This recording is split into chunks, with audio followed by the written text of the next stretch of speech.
Baram is one of 12 dams to be constructed in Sarawak and is being developed by Sarawak Energy. It is next to be constructed after Murun's Dam Reservoir impounded in 2013. Snowy Mountains Engineering Corporation is carrying out the design of the dam and 1,200 mW power stations. In 2010, Features completed a feasibility study of the dam and power stations. In November 2012, the Social and Environmental Impact Assessment (SEIA) for the project began. On 12 July 2014, the Sarawak State Government has unofficially approved the dam project, although the SEIA report has not been completed. As of 17 December 2014, Sarawak Energy announced that it has yet to complete comprehensive feasibility study and SEIA report due to ongoing protests against the Baram Dam project. The important issues of Baram Dam. Baram Dam blocked by indigenous people, and the Sarawak government officially revoked appropriation of native customary right to land acquired to build the controversial Baram Dam and its reservoir. On March 20, 2016, the legal team of Safe Rivers, a network of indigenous communities and civil society organizations, gave the all-clears. The Malaysian state of Sarawak had cancelled the construction of the Baram Dam, a major hydropower project. The land rights of 26 communities of the indigenous Kenyah, Kayan and Pinang peoples are being restored and the people can return to their village.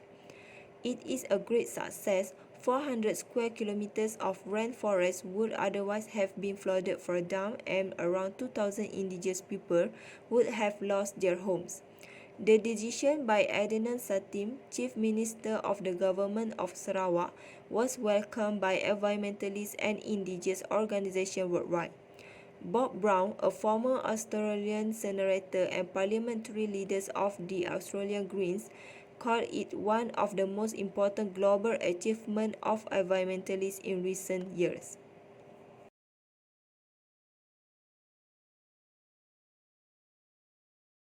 For the public involvement in the Baram Dam case, it lack of public participation where the project was stopped and ceased because of public objection. So, public involvement is not from the dam project but from the public objection, where a representative from Upper Baram revealed that they have never been informed or consulted by the government because of its plan to build a Baram Dam, and also they complain that about of lack of information about the Baram Dam and also lack of participant. Because of this, 150 indigenous representatives from area that have effect or to be affected by the dam project come together to share their experience about the projection of dam at a conference that was organized by the newly found Safe River Network. In this conference, the statement made during the 2.5-day conference indicate that the Sarawak government lack of capacity to realize that building a dam project is their responsible manner. The native of Batang Ai, Bakun and Bengoh, where there have been dam project construction, describe how the Sarawak government and the project companies denied their right to information and also consultation. And because of this, and also how involuntary resettlement left them more impoverished than before.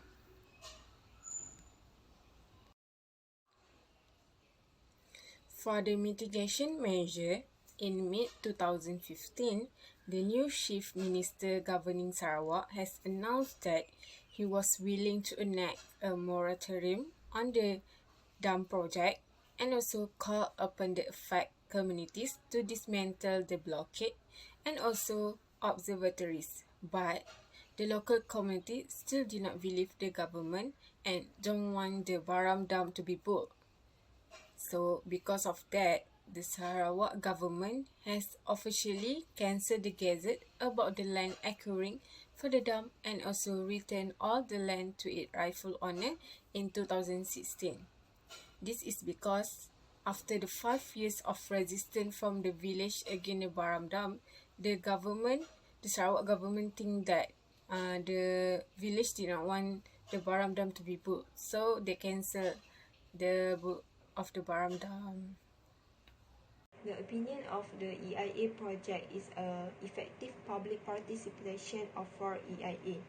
A concur on public participation as a fundamental element of EIA was stated in multiple anticipated research which indicate that an EIA is not an EIA without public participations. It is also highlighted that public participation is vital to effective EIA and not only a purpose by itself. Therefore, effective public participation is crucial to produce the success of an EIA implementations. Effective public participation results to community empowerment by allowing transparent communication between entities, inculcate responsibilities of governing bodies toward the community and including the community in decision-making process by the decision maker. It is imperative to have effective public participation as it has been widely discussed by multiple authors.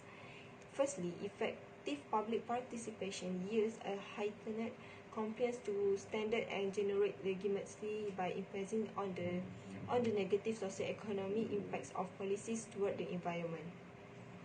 Secondly, environmental issues. Environmental issues are known to be a negative outcome of poorly implemented EIA process.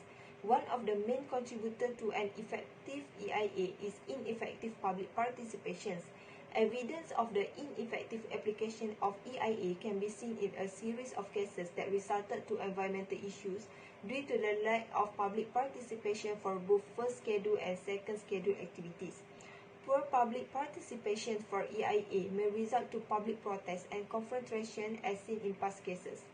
The paper compiles 7 cases that date back to the 1918 which occur in several states in Malaysia. In my opinion, mitigation measure is one of the most important in EIA project. This is because, first, the mitigation measure provide us for a system to reduce, avoid, or offset the potential adverse that can happen to the environmental consequence of the development activity. This is because mitigation measure objective is to maximize the project benefit and also minimize the undesirable impact that can happen to the environment. Other than that, mitigation measure also aim to prevent the adverse impact from the planned project on the environment and also on the people. This is because to ensure that unavoidable impact are maintained within the acceptable level.